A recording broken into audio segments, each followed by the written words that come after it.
तो first question दिया है उसमें, क्वेश्चन वन क्या दिया है, चूज द करेक्ट आंसर। इनकी मल्टीपल चॉइस क्वेश्चन है। तो साउंड कैन ट्रेवल थ्रू, इनकी साउंड किसमें से ट्रेवल होता है? ऑप्शन डी आएगा, सॉलिड्स, लिक्विड्स एंड गैसेस। इनका ऑप्शन कौन सा आएगा? तो डी आएगा, सॉलिड्स, लिक्विड्स एंड गैसेस।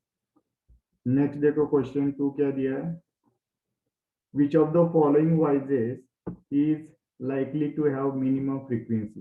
यानी कि मिनिमम फ्रीक्वेंसी किसका वॉइस रहता है? तो मैन, जो मैन है, तो मैन का जो वॉइस रहेगा वो क्या रहेगा? मिनिमम फ्रीक्वेंसी रहेगा। आया समझ में? दो मल्टीपल चॉइस क्वेश्चन दिया था। नेक्स्ट क्वेश्चन देखो, क्वेश्चन थर्ड दिया है, इन the following statement tick true, true और फॉल्स आइडेंटिफाई करना है। तो फर्स्ट दिया है, sound can not travel in vacuum. उन्होंने बोला है तो साउंड वैक्यूम में ट्रेवल नहीं होता है ना। तो ये ट्रू है क्या फॉल्स है? Sound can not travel in vacuum, तो क्या आएगा? ट्रू आएगा क्या फॉल्स आएगा? ट्रू आएगा ना। Sound can not travel in vacuum, true आएगा। उसके बाद the number of oscillations per second of vibrating object is called as its time period. तो सेकेंड वाला क्या? फॉल्स है। उसके बाद if the amplitude of vibration is large, sound is feeble. तो ये फॉल्स है। उसके बाद डी दिया है, for human ears the audible range is 20 hertz to 20,000 hertz. तो ये क्या है? ट्रू है। उसके बाद नेक्स्ट ये वाला क्या दिया है, the lower the frequency of vibration the higher is the pitch. ये फॉल्स है। उसके बाद अनवांटेड और unpleasant sound is termed as music. जो अनवांटेड और अनप्लीजेंट साउंड होता है उसको म्यूजिक बोलते हैं क्या? नहीं, फॉल्स। नेक्स्ट, नॉइज पोल्यूशन में कॉज पार्शियल हियरिंग इम्पेयरमेंट, है ना। तो ये क्या है? ट्रू है ना। लास्ट वाला ट्रू है। नेक्स्ट देखो क्वेश्चन फोर क्या दिया है, fill in the blanks with suitable words. देखो, तो फिल इन द ब्लैंक्स करना है। उसमें फर्स्ट क्वेश्चन दिया है, time taken by an object to complete one oscillations is called, उसको क्या बोलेंगे? टाइम पीरियड बोलेंगे। और loudness is determined by the, क्या आएगा उसका आंसर? एम्पलीट्यूड ऑफ वाइब्रेशन आएगा। उसके बाद द यूनिट ऑफ फ्रीक्वेंसी क्या आता है? हर्ट्ज। अनवांटेड साउंड को क्या बोलेंगे? नॉइज बोलेंगे। Stillness of sound is determined by the, जो भी स्टिलनेस ऑफ साउंड है वो कौन डिटरमाइन करता है? फ्रीक्वेंसी ऑफ वाइब्रेशन आएगा। ये था फिल इन द ब्लैंक्स। उसके बाद देखो क्वेश्चन फिफ्थ क्या दिया है, क्वेश्चन फिफ्थ एग्जांपल दिया है। देखो इजी एग्जांपल है। इनकी क्या दिया हमें, पेंडुलम ऑस्किलेट्स 40 टाइम्स इन 4 सेकेंड्स। इनकी नंबर ऑफ ऑस्किलेशन 40 दिया है, टाइम टेकन दिया है 4 second. Find its time period and frequency find out करना। तो टाइम पीरियड का फॉर्मूला आएगा time taken upon number of oscillation आएगा। टाइम टेकन 4 है और नंबर ऑफ ऑस्किलेशन 40 है। आप 40 से क्या करो, डायरेक्टली 4 को डिवाइड करो, 41 जा 40, 40 जीरो जा जीरो, उसके बाद पॉइंट आएगा, उसके बाद 40 हो जाएगा, 41 जा 40, यानी कि आंसर आएगा आपका 0.1 सेकेंड। और उसके बाद फ्रीक्वेंसी निकालना है। फ्रीक्वेंसी का फॉर्मूला क्या है? Number of oscillations upon time taken. Number of oscillations 40 दिया है, अपॉन 4, 4 1 जा 4, 4 10 जा 40, यानी कि कितना आएगा आपका आंसर? 10 हर्ट्ज आएगा। आया समझ में? तो ये क्वेश्चन फिफ्थ था। उसके बाद देखो नेक्स्ट क्वेश्चन दिया है,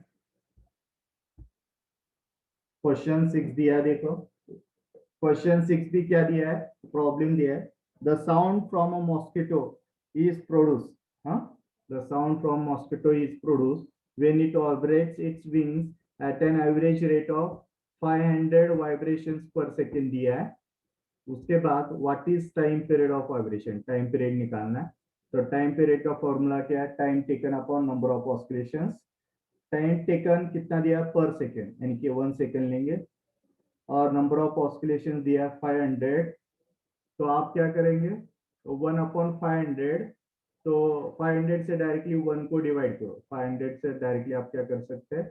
1 को डिवाइड कर सकते हैं, है ना। तो 500 से डायरेक्टली 1 को डिवाइड करेंगे, 500 यूरोज आएगा।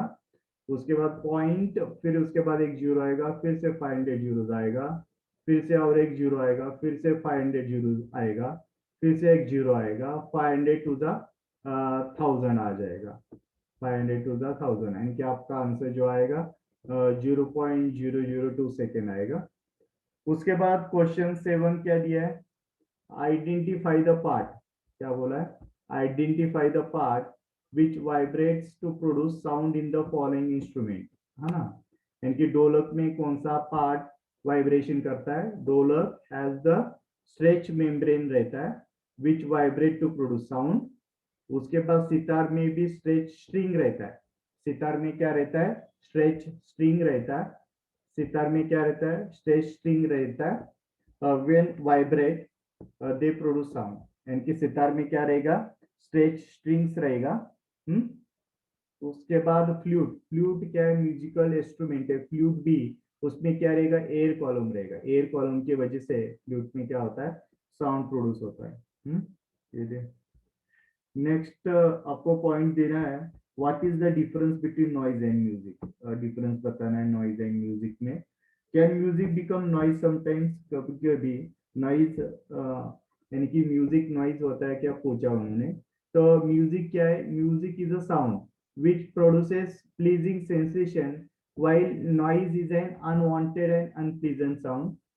उसके बाद music is produce by nature, nature में भी एयर के वजह से म्यूजिक प्रोड्यूस होता है, म्यूजिकल इंस्ट्रूमेंट्स के वजह से म्यूजिक प्रोड्यूस होता है। नॉइज इज प्रोड्यूस बाय, जो रास्ते पे रहते हैं horns of vehicles, by machines और इंडस्ट्री, जो फैक्ट्रीज में मशीन्स रह गए उसके वजह से नॉइज प्रोड्यूस होता है।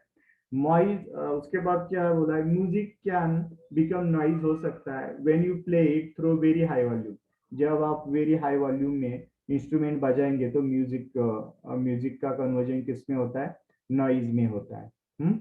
इनके अनप्लीजेंट लाउडनेस रहेगा। उसके बाद देखो क्वेश्चन नंबर 9, क्वेश्चन नंबर 9 दिया है, list sources of noise pollution in your surrounding, आपके सराउंडिंग में नॉइज पोल्यूशन सोर्सेस क्या क्या है, देखो साउंड्स ऑफ व्हीकल्स है, हाँ, explosions including bursting of crackers, पटाखे, मशीन्स, लाउड स्पीकर के वजह से नॉइज पोल्यूशन होता है। उसके बाद सोर्सेस इन द होम, यानी कि जो मिक्सर रहेगा उसकी वजह से नॉइज पोल्यूशन होता है, टेलीविजन, रेडियो, उसके वजह से हाई वॉल्यूम में रखा तो नॉइज पोल्यूशन होता है। तो उसके बाद किचन अप्लायंसेस रहते हैं उसके वजह से नॉइज पोल्यूशन होता है, एयर कंडीशनिंग के वजह से भी क्या होता है, नॉइज पोल्यूशन होता है। आया समझ में? तो देखो नेक्स्ट साउंड इजी लेसन है। उसके बाद नेक्स्ट दिया है, देखो next question 10, explain in what way noise pollution is harmful to humans, noise pollution कैसे हार्मफुल है ह्यूमंस को, बिकॉज लैक ऑफ स्लीप, है ना, हाइपरटेंशन, हाई ब्लड प्रेशर बढ़ जाता है, anxiety and may more health disorders, बाकी के और कोई डिसऑर्डर्स प्रोड्यूस हो सकता है। और कभी कभी इम्पेयरमेंट ऑफ हियरिंग, ज्यादा साउंड, लाउड साउंड के वजह से। उसके बाद क्वेश्चन 11 दिया है, your parents are going to buy a house, they have been offered one on the roadside and another 3 lanes away from the roadside, एक घर रोड साइड है और दूसरा रोड साइड से थोड़ा सा दूर है। विच house would you suggest your parents should buy, तो आपके पेरेंट्स कौन सा हाउस लेना प्रेफर करेंगे, एक्सप्लेन योर आंसर, तो कौन सा हाउस लेंगे, closer to road side larger the noise pollution रहेगा, so I would suggest house which is 3 lanes away, जो रोड से दूर है, तो वो हाउस क्या करेंगे हम, बाय करेंगे, बिकॉज उधर pollution level, noise pollution, air pollution क्या रहेगा, कम रहेगा। उसके बाद नेक्स्ट क्वेश्चन दिया है, क्वेश्चन 12 इंपॉर्टेंट है, sketch larynx and explain its function your words, larynx का डायग्राम बनाना है और उसका फंक्शन लिखना है। हाँ, लैरिंग्स का क्या करना है, जिसके वजह से साउंड प्रोड्यूस होता है, तो लैरिंग्स का डायग्राम बनाना, एज इट इज आना चाहिए, वैसा नहीं, सिर्फ नेमिंग देने के लिए आना चाहिए। तो ये लैरिंग्स का डायग्राम दिखाया है, तो लैरिंग्स में क्या क्या है वो पार्ट्स दिखाना है आपको, हाँ, लैरिंग्स का। तो एक्चुअली जो लैरिंग्स का पार्ट दिया है वो क्या है, लैरिंग्स क्या है? In humans the sound is produce by the voice box. Human में क्या होता है, जो साउंड प्रोड्यूस होता है किसके वजह से? Voice box. तो इनके वॉइस बॉक्स को ही लैरिंग्स बोलते हैं, है ना। उसके बाद two vocal cords are stretch across the voice box. इनकी टू वोकल कॉर्ड्स स्ट्रेच किया हो रहता है अक्रॉस द वॉइस बॉक्स और larynx in such way that it leaves a narrow slit between them from, बीच में एक नैरो स्लिट रहता है, खुली जगह रहते हैं पैसेज ऑफ एयर के लिए। When the lungs force air through the slit the vocal chords vibrate. फिर वोकल कॉर्ड्स लंग में से जो एयर होता है उसके वजह से वोकल कॉर्ड्स क्या होता है? वाइब्रेट होता है, उसके वजह से साउंड प्रोड्यूस होता है।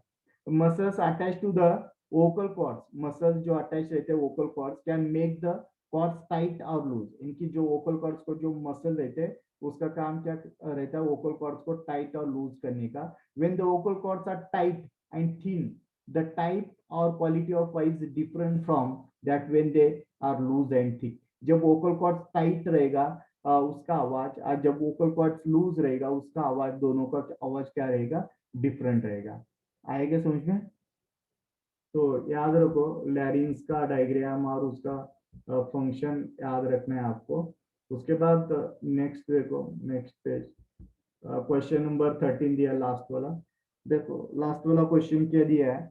Lightning and thunder takes place in the sky at the same time, है ना। लाइटनिंग और जो थंडर होता है एक ही टाइम पे होता है, and at the same distance from us, और दोनों सेम डिस्टेंस रहते हैं। Lightning is seen early and thunder is heard later. इनकी लाइटनिंग पहले दिखता है, थंडर बाद में हमें हर्ड होता है। कैन यू एक्सप्लेन ऐसा क्यों होता है?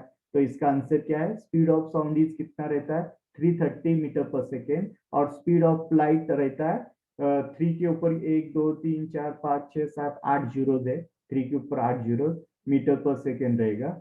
Light travels much faster than sound. याद रखो लाइट हमेशा साउंड से ज्यादा फास्टर ट्रेवल होता है, इसलिए हमें लाइटिंग पहले सुनाई देता है, फिर उसके बाद थंडर सुनाई देता है। आए क्या समझ में?